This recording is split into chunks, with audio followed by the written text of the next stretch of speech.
Remember that once the date is announced, now it sounds like a crunch time. So you try to close as much space as possible, cover the country, and also deal with logistics. You must finalize everything, minute detail of it, the advert, the postering, the billboards, and all of that. So it's balancing both the mass work and marketing work of the organization. But so far we're doing well. And remember that now, once a date is announced, you have to now submit names by the 8th of March. So you have to sit down, go through each and every name. When you are done with it, then send them to the lawyers to check if they don't have criminal records, because you don't want to embarrass yourself. So you have to balance the ground and the office work, because you might do the ground. When you wake up on the 9th of March, you don't have candidates and therefore you are disqualified. And you have to now raise 750,000 to register. Because I always hear people saying there are 300 political parties. It's easy to do that part, but contesting elections requires 750,000 now. And it's not an easy amount of money to raise. So, yeah, that's what we were dealing with now. I was actually going to get into the issue around funding for political campaigning and for political parties, but let's get into it now. Yeah. Funders have been a huge topic in these elections. We've seen the rise of so many political parties. These political parties seemingly having these coffers or deep pockets.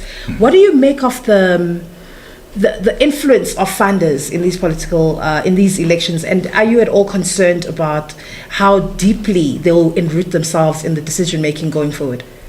Well, the biggest problem is the Oppenheimers. They have seen that the political landscape is changing and it's not changing to their favor, and they decided to fragment black vote and create as many black political parties as possible. When Rise Mzansi comes on board, it has got no record, no evidence of it having any constituency. You give it 15 million based on what?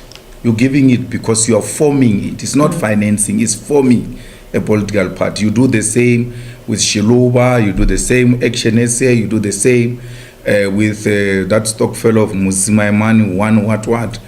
And then you fund all of them, because this black vote must be paralyzed, such that if the black parties like the ANC, PAC, ATM and come together, they will not succeed. The Oppenheimers are the creators of the political system here in South Africa. They were the political players themselves. They used to be in parliament, and they established parliament and established this system. So they've always wanted to be in control of the system. So now that they are losing control of the political system in South Africa, they created this thing of political party funding, knowing that they will take out the money and give to whoever they want to give, and there won't be consequences. But if a person comes and gives the EFF money, you are guaranteed that every institution in the country is going to be mobilized against that individual. And in that way, you suppress democracy, and then you dictate through using your own money as to which parties must be supported. And that undermines the will of the people, because the will of the people can't be based on the size of the pocket of an individual. It must be based on what are these individuals offering to our society. And as far as I'm concerned,